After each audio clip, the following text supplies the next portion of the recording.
자, 법조계가 또 성추문에 지금 휩싸였습니다. 현직 판사가 지금 2명의 여대생을 성추행했다 이런 얘기가 지금 보도가 나와서 지금 발칵도 뒤집혔어요. 홍성규 차장. 도대체 어떤 판사입니까? 네, 올해 4월에 대구지법에 임관한 판사입니다. 군 법무관을 전역을 하고 지난 4월부터 대구지법 판사로 근무를 하고 있는데요.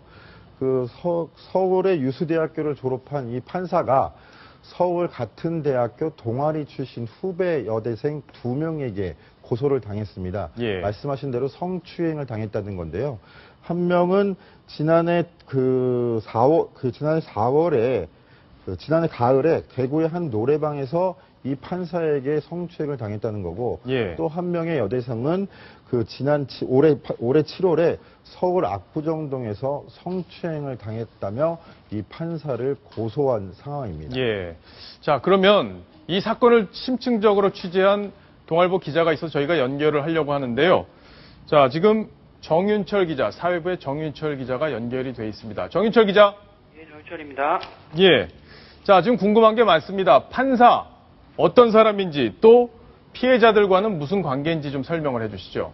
일단 앞서서 어떤 사람인지에 대해 간단히 나왔는데요. 제가 다시 한번 설명을 드리면 이번에 강제추행 혐의를 받고 있는 유 판사는 인천 출신으로 1985년생, 그러니까 한국 나이로 30살입니다. 2009년에 서울의 한 국립법대 대학을 졸업했는데요. 2011년까지 공군에서 군 법무관으로 근무하다가 올해 4월 대구지법에 임용된 초임 판사입니다. 사실 한 번 통화해가지고 유 판사가 어떤 사람이고 개인적 특성이 무엇인지까지는 판단이 불가능한데요.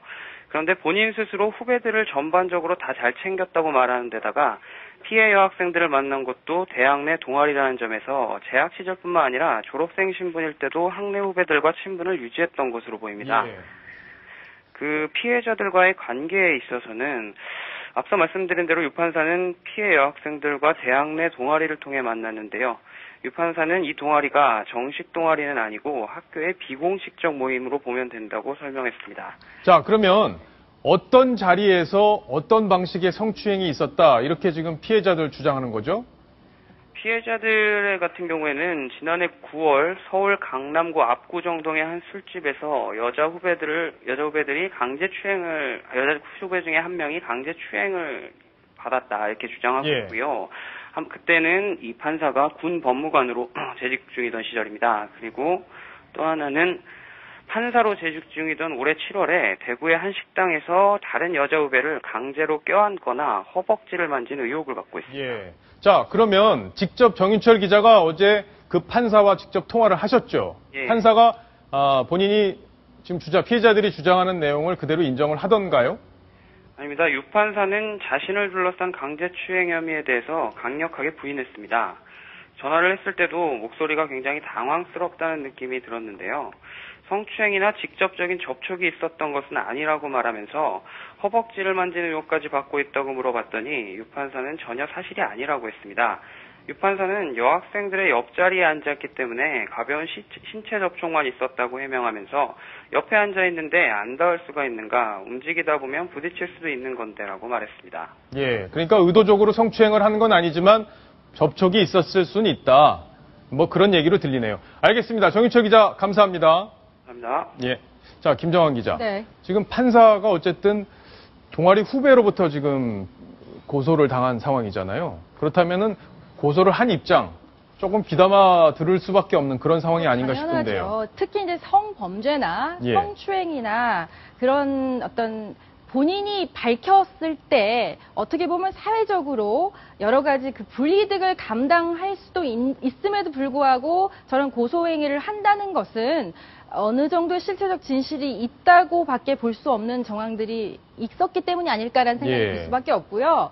판사라는 것이 무엇인지에 대해서 이분이 좀 한번 더 이렇게 깊이 성찰할 수 있는 그런 시간이 되었으면 좋겠습니다. 올해 29이라고 하니까 이제 판사가 된 지 얼마 안 된 분일 것 같은데 어쨌든 상당히 지금 곤란한 상황에 처한 것 같습니다. 아마 경찰에서도 좀 판사라는 것 감안하지 않고 정확하게 좀 취재를 조사를 좀 해줬으면 좋겠다 이런 생각이 듭니다. 나오면서 요즘 이제 장성도 문제고 판사도 문제고 국회의원도 문제고 대통령 여러분들에 대한 그 그러니까 힘을 갖고 권력을 갖고 있는 분들에 대한 우울한 소식들이 참 많잖아요. 예. 다시 한번 말씀드리고 싶은 것은 프란치스코 교황이 왔을 때 본인이 사인을 할 때 뭐라고 사인하는지 아세요?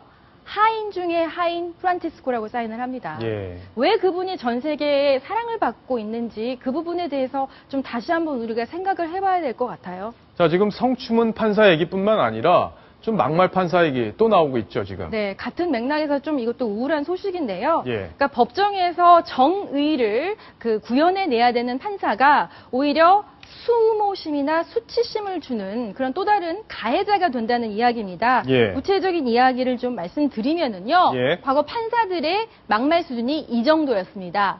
2012년에는요. 어떤 사기 혐의로 재판을 받고 있는 증인에게 나이가 늙으면 죽어야지. 예. 잘 이야기가 들리지 않으니까 그런 식으로 늙으면 죽어야 해요라고 얘기를 했고. 예, 저 얘기는 보도가 돼서 아마 시청자 여러분들 많이 알고 계실 것 같은 같아요. 같은 판사가 또 여자가 이렇게 너무 말이 많다 뭐 이런 취지의 얘기를 해서 또 한 번 문란을 빚었었고요. 예. 걔한테 물린 아이한테는 아이도 잘못이 있네. 여자가 맞을 짓을 했으니 맞았지. 이런 여러 사례가 있었습니다. 왜 법정이나 판사에 대한 국민들의 공분이 이렇게 예. 큰지 저기에 묻어져 있는 거죠. 자, 조수인 차장도 법조를 올해 출입을 했는데 네. 판사들 도대체 왜 저러는 겁니까? 글쎄요. 지금 지나치게 이 사법시험 성적이라든지 예. 모두 성적에 의존을 하다 보니까 이 인성이라든지 인격이라든지 여러 가지를 못 보고 있는 것 같은데요. 문제는 이 법원에서 벌어지는 판사들의 말이 도를 넘고 있지만 이 막말한 판사에 대한 처벌은 거의 없다는 것도 문제입니다. 최근 5년간 67건의 진정이 접수가 됐는데요. 단 2건만 징계를 했습니다. 그것도 하나는 서면 경고, 그리고 하나는 견책, 2가지였습니다. 그러니까 예를 들어서 조금 전에 70 넘어 소송한 사람은 3년 못 넘기고 죽는다. 늙으면 죽어야지. 예. 이렇게 한 판사도 어떤 징계를 받지 않았고요. 또 이웃집 개에게 5살짜리 딸이 얼굴을 물려서 중상을 입을 한 사람이 그 상대방과 조정을 못 받아들이겠다고 하니까 왜 걔한테 물렸느냐 이러면서 그 5살짜리 꼬마한테 책임을 돌린 이 판사 역시 징계를 받지 않았습니다. 어떻게 보면 우리 법원이 권위의식을 떨치지 못하고 있기 때문에 국민 눈높이에서 생각을 못하는 거 아닌가 그렇게 생각이 됩니다. 아마 시청자 여러분도 저런 판사들이 시청자 여러분의 재판을 한다면 굉장히 좀 마음에 큰 짐이 될 것 같은데 대법원은 서둘러서 판사 임용 제도 국민이 납득할 수 있는 수준까지 개선을 좀 해야 될 것 같다 이런 생각이 듭니다. 자, 이번 소식 여기서 정리를 하겠고요.